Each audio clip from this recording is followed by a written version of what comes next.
Ignition sequence start. 6, 5, 4, 3, 2, 1, 0. Liftoff. We have a liftoff.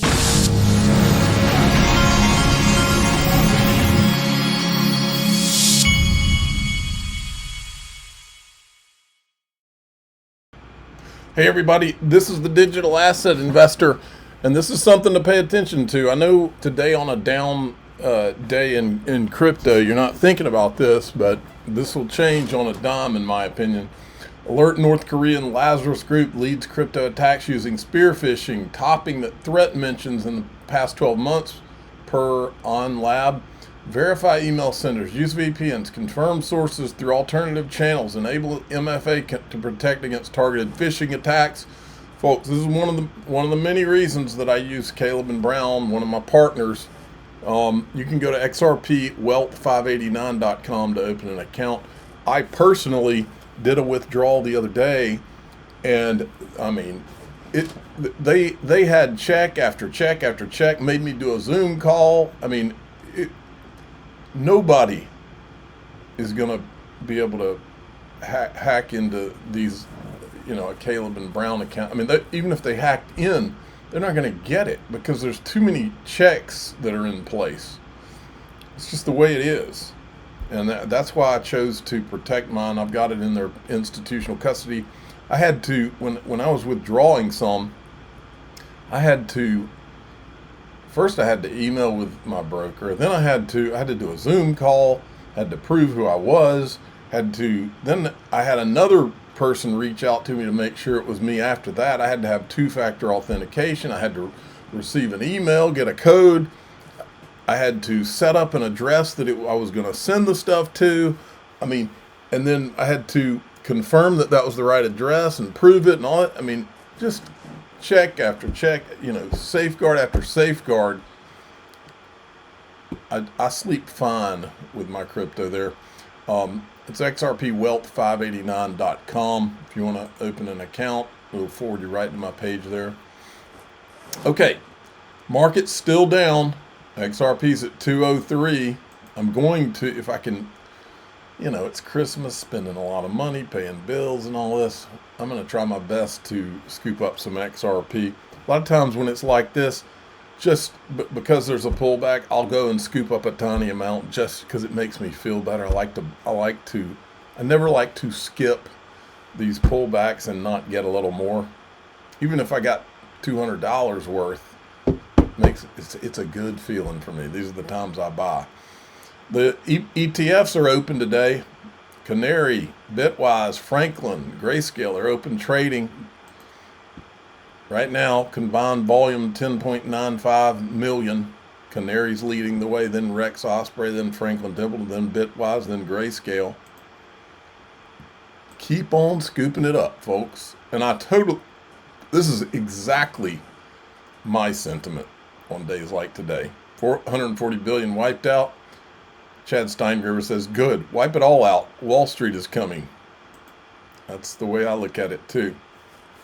Okay, Japan government bond yields right now. This is getting pretty remarkable. Enjoy the circus. It is a circus, folks. Do you find it a coincidence that SBI Holdings bought over 10% of Ripple, and that Ripple has been working and is real heavy in Japan, really popular. XRP is real popular in Japan. That almost feels like a long-term plan. It almost feels like everybody knew that the Japan issue would need to be resolved. Here they say Japan's 2-year yield hits 1% for the first time since 2008. And the yen carry trade just crumbled overnight. Stocks and Bitcoin mass liquidations return. But does this not feel, remember, the Bitcoin was released during the financial crisis. I've told you 1,000 times. It was felt like a plan being taken off the shelf. I believe they wrote in the code that a reference to the bailouts to make it look like a libertarian plan so that they could begin to herd people in where they thought, oh, this is like gold, when it's really just to herd them into the digital system. But I think there were other plans within plans. Why would Chris Larson say something like this? And why would Bria Madigan from Ripple say something like she says at the end? Is 10 years out on the financial crisis, we still don't have the infrastructure perhaps to prevent the next one. And I think this is where digital assets can really help, because an efficient digital asset can really solve some of the key problems in global liquidity. You know, the world's got trillions and trillions of dollars tied up in liquidity just to get around how clunky the movement of value is around the world. If with a really efficient digital asset, something like XRP, and that's what we believe will be the most efficient, you can now reduce trillions and trillions of capital from being tied up. So you can make those transfers instantly as a bank or as a payment provider or as an enterprise without having to have money pre-positioned all over the world. The attribute of a healthy liquid market is really resilience. And that is getting at the ability for a market to recover from a significant systemic event. And remember, this clip right here, this was in a Ripple drop that was put out, and they quickly, once the XRP army grabbed onto it, they quickly deleted this segment, but we had already captured it. Why would they delete that segment? Look at this from Paul Barron. I think Paul Barron's starting to figure it out. Research, Italy makes its move. Time for a meeting, Brad Garlinghouse. The Prime Minister is moving to assert state control over Italy's $300 billion gold reserves, effectively wresting them from the ECB's influence. Why does this matter? You only seize your collateral if you're planning to leave the house. The speculation. If Italy exists, the euro dominoes fall.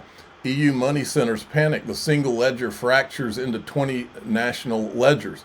Swift gridlock. Suddenly banks aren't settling euro to euro. They're settling lira to mark to franc. My prediction, Netherlands and Slovakia are next. To fix the fragmented Europe needs a neutral bridge. SWIFT can't handle a liquidity crisis of this magnitude without massive pre-funding. Ripple, XRP can. Lira, XRP, Euro, instant, trustless, no central bank permission needed. Melania is building the lifeboat. Ripple is the water. Ooh, I like the sound of that. Now, I don't know if this is true, but it says Jerome Powell could potentially announce his resignation as Federal Reserve Chair today. I got no idea, but it sounds interesting, doesn't it? Now, this is interesting because this is where I think we're going. We are in a liquidity cycle, and watching liquidity, I expect liquidity to expand again going into this next year because we're going to go into midterms, and we have a political atmosphere that's changing rapidly at the Fed, and that's going to change this spring going into midterms, and they're going to do whatever they can to make sure that the market doesn't draw down significantly just due to liquidity issues. We can't manage black swan events, but you can manage the liquidity issue. Okay, and then we have this. I think he's right too. This is the guy Thinking Crypto interviewed Aaron Arnold from Altcoin Daily. I think he's right over it right here too. You know, the big thing right now is we're nearing the end of 2025 when we'd expect the cycle to be over, for the market to top. Everybody in crypto is hoping to sell a little bit as Bitcoin hits 180K and then wait a couple years as the bear market begins. Right. And that's not what's really happening. Yeah. Volatility seems to be tapered a little bit with Wall Street and institutions coming in. And I'm erring on the side that, you know, perhaps the 4-year cycle is over and it's just been, and maybe we do have, 6 months, 8 months, a year plus of consolidation. But I think there's a lot of reason to be long-term bullish because of tailwinds that this industry has. Two of the biggest ones, the market structure bill, some of the biggest bipartisan crypto legislation in the U.S. is about to be passed. In addition, another tailwind is we're in a rate cutting cycle where liquidity is coming back into the market. And we've already seen the Fed start to cut rates. We know, Tony, that President Trump is going to put in his guy as the new chair of the Federal Reserve, and he's going to want to lower rates even more and pump up all markets. Right. So that's another reason to be bullish. Okay, QT halts, rate cuts begin, more pragmatic Fed steps in for 2026, liquidity rises just as supply-side policies finally bite. 2026 is set up to surprise to the upside. I believe that too. And finally, from Reese Merrick from Ripple, back in the 2000s, texting was a cash cow, with carriers charging something like 10 to 20 cents per SMS or sold in bundles of 500 texts for $10 to $20 a month. Globally, SMS revenue peaked around over $100 billion per year. Then WhatsApp launched in 2009 as a cheap cross-platform alternative that used your data plan instead of SMS. By 2014, it had 500 million users. By 2018, over 1.5 billion. Now it exceeds 3 billion people using it on a monthly basis. People realized they could send unlimited messages, photos, videos, voices, notes for free, or just the cost of mobile data, which was falling fast. Crypto will do for payments what WhatsApp did to SMS, and Ripple are ready for it. Hashtag XRP, hashtag RLUSD. Now, here's what I think is about to happen. Not only do I believe that XRP was a long-term plan to solve geopolitical issues, I've told you 1,000 times, I was told by someone maybe 5 years ago now that XRP was created to replace the petrodollar system and prevent World War III and strengthen the US dollar. I also believe that AI and crypto was created to merge with AI. And I believe AI and crypto, more specifically XRP, is going to help solve all of the US's financial problems and probably prevent World War III and replace the petrodollar and all of that. And I'm going to talk about that in the group. So you go to daixrp.com to join through the Patreon. If you'd rather join through YouTube, click join below any of these videos. If you'd rather join through X, hit subscribe. We do the full video plus the extended video with 0 commercials. And that's how it works.